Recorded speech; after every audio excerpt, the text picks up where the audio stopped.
আজকে যেহেতু শুক্রবার ছিল, ঘুম থেকে একটু দেরি করে উঠলাম, মেয়ের স্কুল বন্ধ।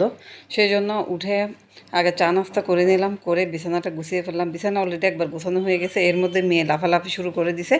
বাইরে আকাশের অবস্থা ভালো না, সেই জন্য কাপড়গুলো সব জানালার মধ্যে দিয়ে দিলাম। আর কতগুলো কাপড় অলরেডি বাথরুমে আছে। আর মেয়ে এদিকে নাচ শুরু করে দিছে, কি ড্রেস পরছে, মানে ও নাচতে গেলে, গান শুনতে গেলে ওর ড্রেসটা চেঞ্জ করে ফেলে। এদিকে আমি মুরগির মাংস বের করে ফ্রিজ থেকে ভিজাতে দিয়ে দিলাম, রান্না করব। আজকে পিউরিফায়ারটা একটু পরিষ্কার করব, অনেক দিন হয়েছে পরিষ্কার করা হচ্ছে না। আর আজকে যেহেতু শুক্রবার, চিন্তা করলাম রান্নাবান্না তো তেমন ঝামেলা না, একটু দেরি করে রান্না করব। তো ভালো করে পরিষ্কার করলাম। এটা আমি মাসে একবার পরিষ্কার করি, তো এবার প্রায় 1.5 মাস হয়ে গেছে পরিষ্কার করা হয় না। আমার পিউরিফায়ার পরিষ্কারই থাকে, বেশি একটা ময়লা হয় না। তারপরে আমার কাছে ভালো লাগতেছে না, তো ভালো করে একদম ভিতর টিতর পানি, পুরোনো পানি টানি ফেলে একদম পরিষ্কার করে ফেললাম। তারপরে আবার জায়গা মতো সব কিছু সেট করে দিলাম, দিয়ে আমি আবার এখানের মধ্যে পানি পুরানোর জন্য পানি ঢালা শুরু করলাম। এখানে পানি পড়তে অনেক সময় লাগে, কী আর করার, যেহেতু কিনেই ফেলছি, এখন আর কিছু করার নাই। এখন মুরগির মাংসটা ধুয়ে ভালো করে পরিষ্কার করে রাখলাম। এদিকে আমি আলু কেটে নিয়েছি, কারণ আমি মুরগির মাংস রান্না করলে আমাকে আলু দিতেই হবে, কারণ আমি আলু ছাড়া মাংস খেতে পারি না আমার মেয়ের জন্য। তো সেই জন্য আলুগুলাকে একটু বড় বড় করে টুকরো টুকরো করে কেটে নিচ্ছি। আর বাকি জিনিসগুলোও রেডি করতে হবে। আর তারা এখন বাজতেছে প্রায় 12টা 10। এর মধ্যে মানে দেরি হয়ে গেছে ঘরের বাকি কাজগুলো করতে করতে। তো এখন আলুগুলো কুটে পানিতে ভিজাতে দিলাম। তো পেঁয়াজ কেটে নিচ্ছি, আর রসুন অলরেডি ব্লেন্ডার করা আছে, তো পেঁয়াজ কুচি কুচি করে দিব। আর ভুনা করলে একটু পেঁয়াজের পরিমাণটা বাড়িয়ে দিতে হয়। আমি যেহেতু ঝোল রান্না করব, তেমন একটা পেঁয়াজ দিই না, এতটুকুই। আর অল্প পেঁয়াজ দিয়ে আমি রান্না করতে পারি না, এখন যেহেতু পেঁয়াজের দাম কম সেই জন্য। তো সরষের তেল দিয়ে আজকে রান্না করব। এখানে যত রকমের গরম মশলা আছে সব কিছু দিয়ে দিলাম, আস্ত পেঁয়াজ দিয়ে দিলাম, দিয়ে ভালো করে কষিয়ে নিলাম। রসুন দিয়ে দিলাম, তারপরে মাংসটা দিয়ে দিচ্ছি এই তেলের মধ্যে, যাতে এখানেই ভাজা হয়ে যায়।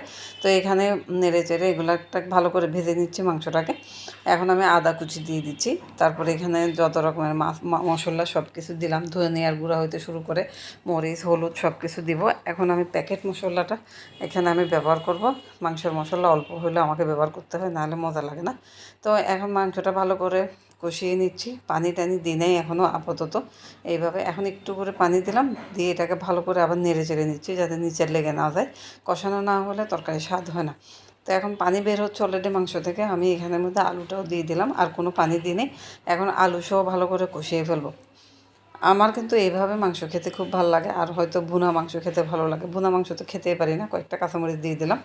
হঠাৎ করে দেখি যে বৃষ্টি শুরু হয়ে গেছে, দেখেন ফোঁটা ফোঁটা বৃষ্টি পড়তেছে। আমি আরও আজকে কম্বল ধুইলাম, অনেকগুলো কাপড় ধুলাম, সব বাথরুমের মধ্যে রেখে দিছি।